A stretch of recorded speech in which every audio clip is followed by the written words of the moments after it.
Dan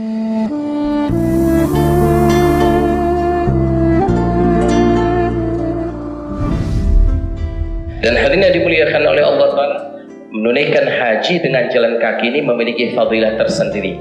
Tapi dia akan menjadi makruh bagi orang yang kalau jalan kaki jadi mudarat. Sekiranya dengan berjalan kaki tidak memudaratkan, maka dia bagus, mustahab. Sayyidina Husain sendiri, cucu Nabi SAW, pergi haji itu jalan kaki sebanyak 60 kali.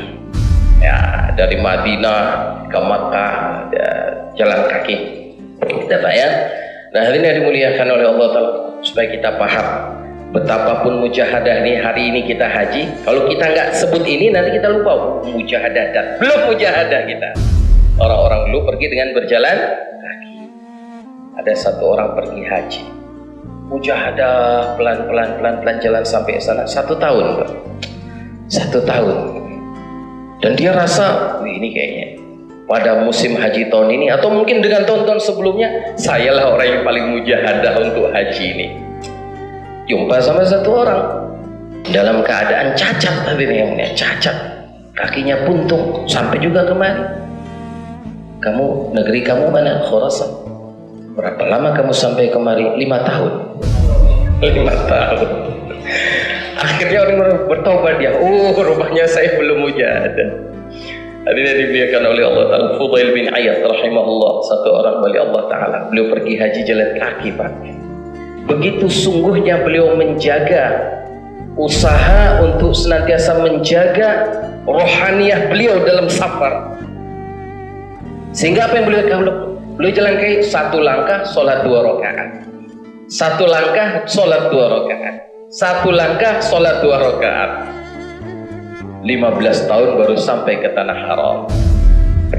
Apa maksud hikmah yang kita sebut cerita tentang kehidupan orang terdahulu? Supaya kita jangan pernah merasa bahwa kita unggul dalam ketaatan. Insyaallah Pak ya, kita ini harus merasa belum pernah unggul dalam ketaatan.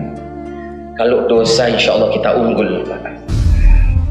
Kalau dosa insya Allah kita ini orang-orang yang unggul dalam dosa dan maksiat. Dan dosa kita begitu makbulnya di sisi Allah. Apa maksudnya makbul? Sampai kepada Allah. Padahal hadirin yang dimuliakan oleh Allah Ta'ala, kalau saja sekiranya buat dosa langsung taubat, itu dosa belum sampai kepada Allah, catatan dosa sudah dihapus. Buktinya apa? Di antara dalil, di antara bukti kata ulama kita, dosa ini diterima sampai kepada Allah. Kita buat dosa tapi kita lupa kalau kita buat dosa. Amal yang secuil 70 tahun yang lalu kita ingat. Amal itu masih di atas kepala kita. Kita harus tanamkan sifat, jangan merasa bahwa kita berangkat ke sana karena kita punya keunggulan. Karena di antara ungkapan, di antara ucapan Ka'bah nanti di hadapan Allah, ya Rabb, ibadukal mudnibun alladzina wafadu ilayya min kulli fajjin amik, dan seterusnya, sya'tan ghabara. Sesungguhnya hamba-hambamu yang pendosa, yang bergelimang dalam dosa, sengaja datang dari negeri-negeri yang jauh kepadaku, sehingga mereka berdebu, rambutnya lusuh, badannya lemah, tarakul ahla wal awlada wal ahbab. Mereka rela meninggalkan anak, istri, orang-orang yang dicintai semata-mata karena datang padaku, padahal mereka adalah orang-orang bergelimang dengan dosa. Jadi hadirin yang dimuliakan oleh Allah Ta'ala, kalau kita berangkat haji, kita berangkat umroh, harus merasa justru karena sebab dosa-dosa saya inilah, tapi Allah masih mau menerima saya hambanya, sengaja saya dijemput dengan dosa-dosa saya untuk diampuninya melalui ziarah.